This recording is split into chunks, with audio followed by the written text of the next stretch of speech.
We are in for a treat now. Our program resumes with some very esteemed guest speakers. First up, Dr. Kyung-wha Kang, or Kyung-wha. I had the pleasure of meeting her, as President Tom Byrne mentioned before, about a decade ago when we sat down. She was then the Deputy High Commissioner for Human Rights at the UN, and it was a packed room. It was long before the pandemic, so in-person events were, no second thought. But there was standing room only. It was mostly women. And she and I had a great discussion about how to, this was the era of lean in. And so there were a lot of Korean American women in the room who just wanted to know, how do you do it? How do you get to the pinnacle of success? How do you lead in such a public way? How do you raise your family? How do you somehow make it all happen? And it was such an engaging discussion that I'm not surprised that for so many years it was the top YouTube video that was posted by the Korea Society. But then after that, she became South Korea's Minister of Foreign Affairs. And it was Dr. Kang's leadership and diplomatic efforts that were pivotal in reinforcing the US-ROK alliance and partnership that we are celebrating tonight. She did it during a very critical period. She promoted both security and shared values. And today, as President and CEO of the Asia Society, her efforts continue. She plays a pivotal role in reinforcing the shared relationship that exists between South Korea and Asia, and South Korea and the world. So I am very honored to have her come up here, former Foreign Minister Kyung-wha, to the podium to deliver her remarks tonight.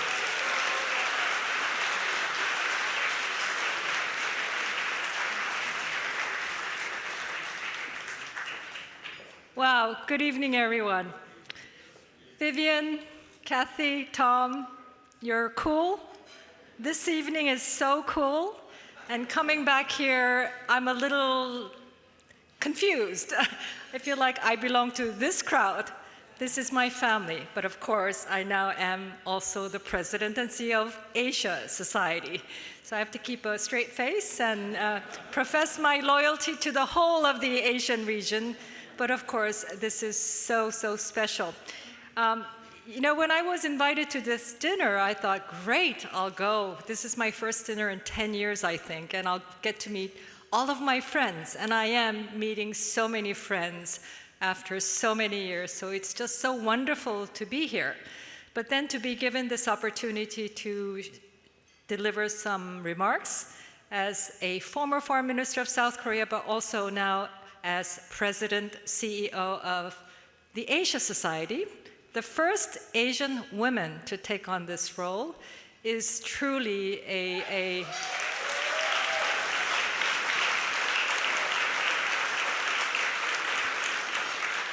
it's such a remarkable moment for me personally to be here sharing some thoughts with you. You will all be very happy to know that this afternoon, Mr. Spencer Kim, formerly a long-serving member of the board here, we went to see Ambassador Donald Craig.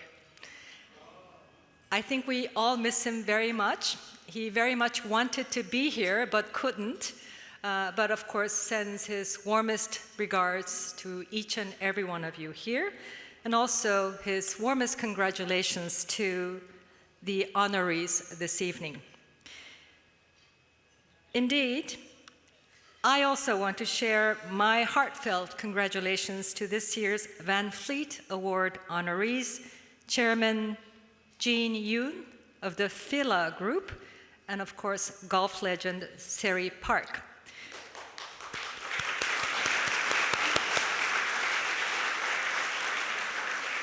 What a great honor it is for me to join you in recognizing Chairman Yoon's lifetime of service and achievement. Much has been said about his lifelong work, but for me to add, I would just say that he has been a pioneer through the good times as well as the bad times in building up the modern Korean economy and its very deep ties of business and commerce with the United States and the world. And equally, his work to strengthen the alliance between South Korea and the United States dates back to his service as one of the early Katyusas and has continued over the years in his determination to strengthen the bonds of shared sacrifice, values, and hope, epitomized by the Van Fleet legacy. So congratulations, Chairman Yoon.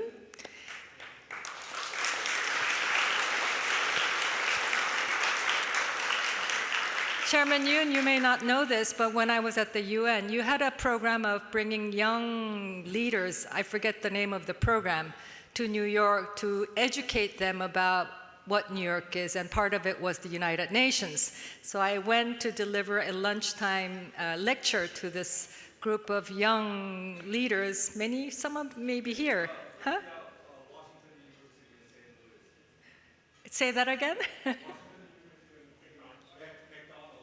Yes, McDonald's was a name in there someplace, but the point is, as a reward, I got a wonderful Fila jacket.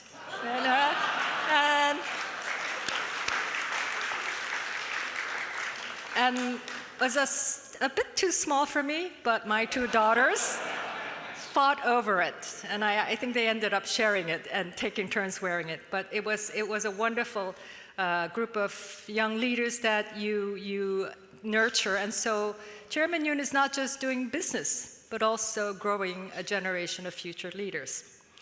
And as for Sari Park, I'm so thrilled to be sitting next to her at dinner, so I took my selfie with her, and we'll be putting it on my Twitter tomorrow. But I have a memory that I'd like to share with you, and perhaps some of you here in the room this evening will share that memory. When Sari Park became the first Korean women golfer to win the US Open Championship in 1998.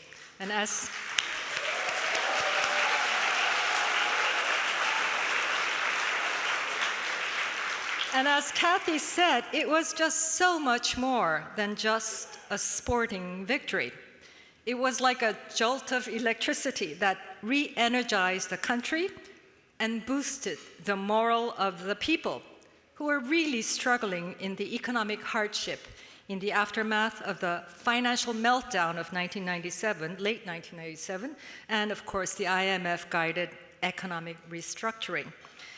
So soon after that, the dramatic win on the course, bare feet, Seri showed up at the White House banquet as a guest of President Bill Clinton and First Lady Hillary Clinton for President Kim Dae-jung and First Lady Lee Hee-ho on their state visit to the United States. So when she appeared, she literally shined, lit up the whole room. And the sense of pride felt by all the Koreans in the room, including little me, who was merely interpreting for President Kim at the time, our sense of pride just soared to the sky.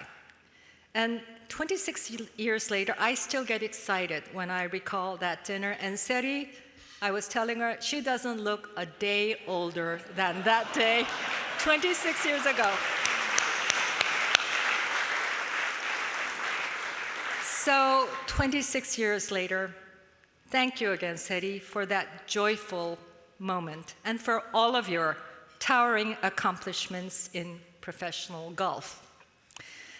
Ladies and gentlemen, friends, guests, the mission of the organization that I now lead, Asia Society, is to navigate shared futures of peace and prosperity with Asia and Asians through policy work, business engagements, arts and cultural programs, and leadership initiatives that deepen understanding about and engagement with the Asian region. And of course, Korea is a vital part of the enormous diversity that Asia is.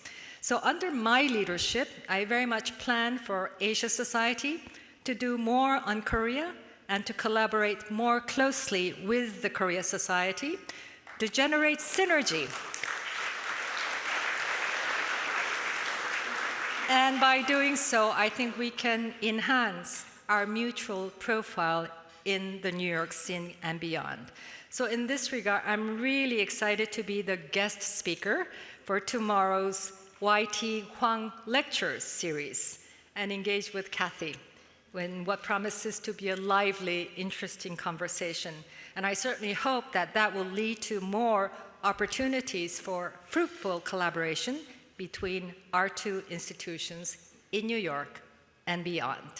So thank you very much once again for having me here and giving me this opportunity. You're already having a wonderful, enjoyable dinner, I can see, but enjoy more. And I do wish the Korea Society much success in the year ahead. Thank you very much.